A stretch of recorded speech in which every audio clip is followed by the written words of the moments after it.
Hello everyone. Now, I do understand that the conversation that surrounds MGTOW, or men going their own way, is one of polar extremes, of passion, and of prejudice.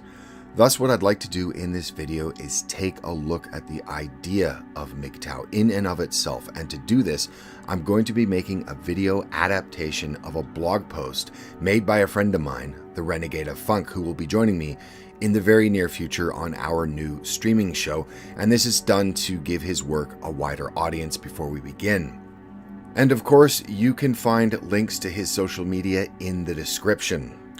So what is MGTOW? Is it logical? And if so, what are the social implications of MGTOW and the rise of this new men's movement? Let's take a look.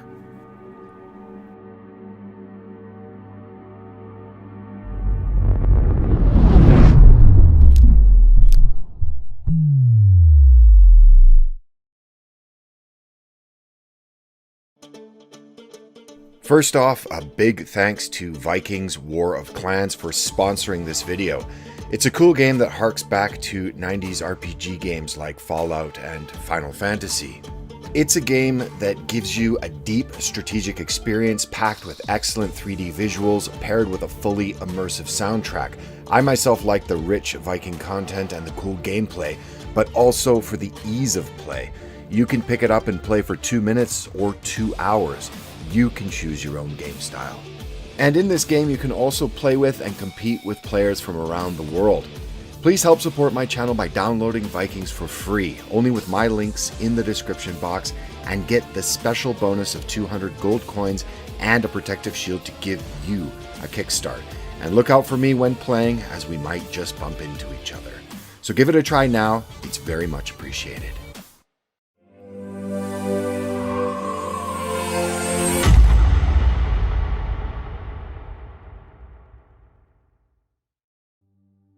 Marriage entails a great deal of legal and financial risk for men. Half of marriages end in divorce, and a large percentage of the ones that stay intact are unhappy marriages of convenience. The vast majority of divorces are initiated by women, often for things like lack of contentment. In such cases, a man can end up paying alimony and child support for decades, even if the kids are not biologically his. Even if they never formally married, he can still be on the hook for large sums of money. Prenuptial agreements can help, but many women won't sign them, and they can be tossed out at the drop of a hat by a chivalrous judge. Men are held responsible. Oftentimes, women are not. Thus, MGTOW is a logical response to the removal of incentives for marriage. Online commenters have described the problem quite thoroughly and have pointed out that on top of all of the legal and financial risks, there is also the simple fact that the role of husband and father is no longer a source of masculine pride and respect for men. When society tells young men that husbands are either oppressive abusers or chumps, it's no wonder why men stop seeking to become one.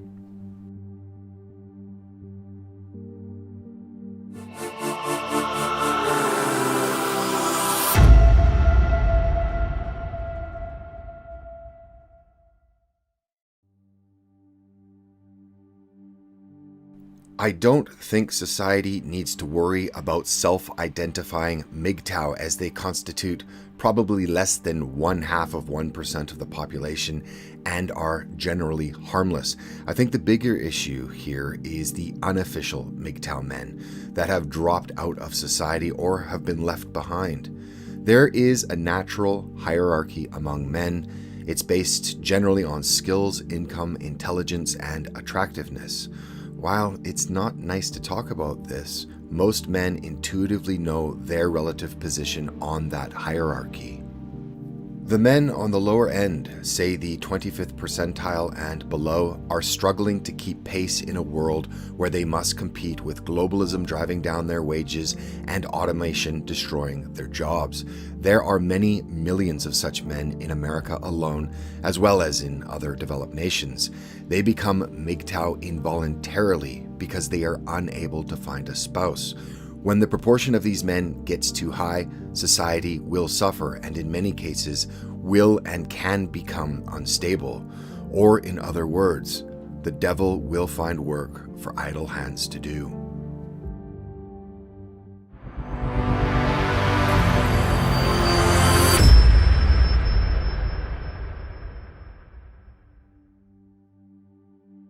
Where MGTOW fails is when it begins to turn men away from women en masse, and this is thought of as a viable solution that will cure the multitude of society's ills. For one, I think attempting to convince any large percentage of men to cease having relations with women is a non-starter. We're not wired that way. Throughout history, human beings have created families under far more extreme circumstances than today's dicey cultural and legal landscape.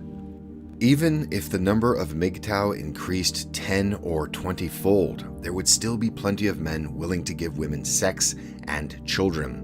One or two men can easily impregnate dozens of women. Well, who will provide for all of these children in single-mother households, you might ask? Well, who does so today? Taxpayers. The welfare state will be happy to step up to replace fathers in the future as it does so today.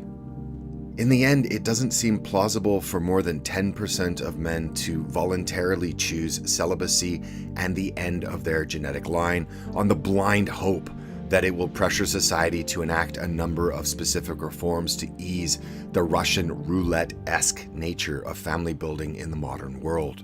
It's more likely that it will lead to some sort of ugly backlash or the gradual replacement of MGTOW with other communities of men, and this could mean going from bad to worse.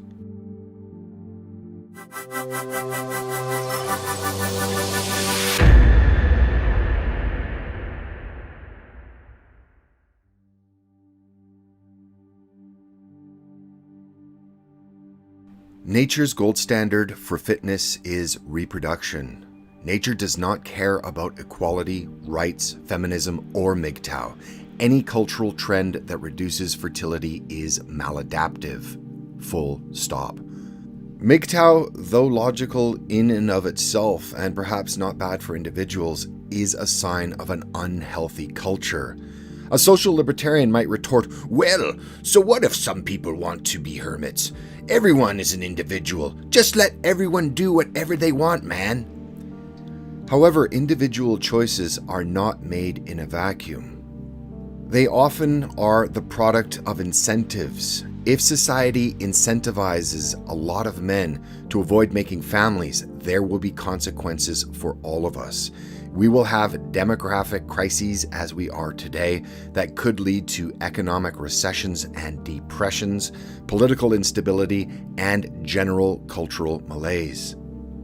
Politicians already for decades have responded to declining birth rates by claiming that the country needs endless immigration, which has led to the erosion of cultural identity, social friction, the disintegration of cultural cohesion, and depressed wages for the very group, working class men, that are having the hardest time forming families. And this has been happening across the Western world. The individual choices that people make behind closed doors matter, especially if you have children and care about your society's future.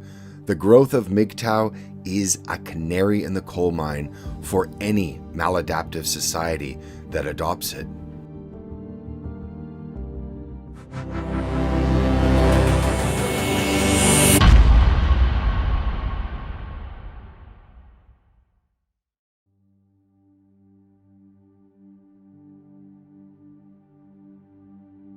When watching or reviewing MGTOW material, the vast majority of people that one sees online are white. There are exceptions, especially when we include the unofficial MGTOW as described earlier in this presentation. Yet there are no comparable movements in South America, Africa, the Middle East, or Asia. It's only in white Western countries that MGTOW has any sort of relevance, and within those countries, non-white minorities are not terribly interested in MGTOW. African, Arabic, Asian, and Hispanic men in America don't seem to be afraid of having relationships with women in the same way many white men that are MGTOW do. Among blacks, there is certainly a decline in marriage, but this is a different problem. Black men are still making babies and pursuing women. There are those that argue that the Japanese phenomenon of grass-eater men are the Asian form of MGTOW. They also rope in South Korean and Chinese men who spend most of their time playing online games and not pursuing women. But this is a false comparison, as these East Asian communities are not analogous to MGTOW. These men do not really have issues with women, radical feminism, or their society and its marriage laws. Rather, they are groups of men that have had significant problems adapting to the rapid westernization of their cultures that has introduced a dating paradigm in which they feel they cannot thrive. These men don't see themselves as part of a movement, and most would be quite happy to get married if an agreeable woman came along. Even if we use the looser concept of just men who have dropped out of society, well, Japanese grass eaters would not be part of that trend. Grass eaters have not been left behind by society. Most of them pay taxes and take care of themselves just fine. So it must be reiterated, MGTOW is, by and large, a white Western phenomenon.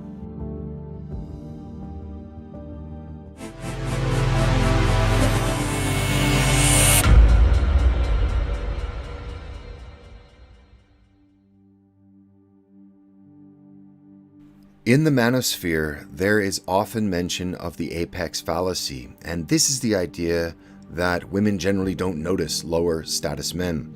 As an example of this, consider the common complaint from young women that men just like to sleep around and never commit. In reality, only a tiny fraction of men get to have casual sex whenever they want. The average guy is looking for a girlfriend, or at least the chance to date every now and then. Now, just for argument's sake, assuming that there is some truth to the apex fallacy concept, well, this means that women won't really notice MGTOW, or at least not while they are at their youngest, most fertile, and most attractive. Higher status men, let's say in the 80th or 90th percentile, are very unlikely to go MGTOW. They just have too many options and most likely too much self-esteem. Eventually, most will want family somewhere down the line, and almost invariably will have the resources to deal with any obstacles in their way to gaining one.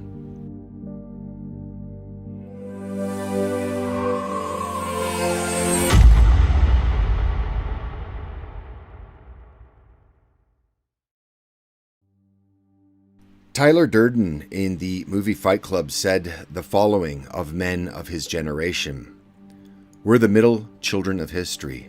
No purpose or place. We have no Great War, no Great Depression. Our war is a spiritual war. Our Great Depression is our lives." The men that came before us tore civilization into being out of a cruel and indifferent earth over the millennia. They battled in the trenches and foxholes of Europe, were racked with infectious diseases while exploring the New World, fought wild animals, and braved natural disasters while protecting their women and children. When I think of the stresses and horrors that these men faced for thousands of generations and juxtapose it with how many modern men complain that feminism sucks or that marriage laws are discriminatory, well, this should give you, as it does me, pause. None of this is to imply that the dangers that men face today are not real. However, our forefathers had to fight to pass on their heritage. They were not exempt from this struggle. We are not exempt. We are not entitled to their legacy or heritage. We too must fight. We must make the choice to fix our societies and the growing gulf between men and women in the modern West. What men ought to be doing is raising the loudest possible fuss at every state and federal legislative body imaginable to fix the bad marriage laws. Men also need to rebuild their communities. Male-only spaces are needed where men can mentor other men. The internet is helping with this. Now, at the individual level, men can still go off the grid to build families or move abroad, use prenups or marry foreign women, or do some combination of all of these. In other words, men need to do what they have always done: be aggressive and innovative. But MGTOW is neither of these things. Put bluntly, it's passive and unmanly. In sum, it's a collective silent treatment built on the hope that it will be properly interpreted by women and the wider society. And when women are tired of this silent treatment, they will understand the mistake of feminism and not dig in their heels and make matters worse. Yeah, right. But okay, maybe that's just me. But in my opinion, boycotts are fine for punishing retailers that sell insensitive t-shirts per se. But I highly doubt that a boycott on women is the best answer for changing the course of civilization, and at the very least of preserving it. What do you think? Leave me your thoughts in the comment section below. That's it. That's the end. I want to thank you very much for watching this video. If you like this kind of material, please subscribe to me here, also at my second channel, Felix Rex, and also on BitChute, which is the internet's only free speech platform for videos. And last thing, please remember to download and try Vikings: War on Clans. It's very much appreciated. See you next time. Bye-bye.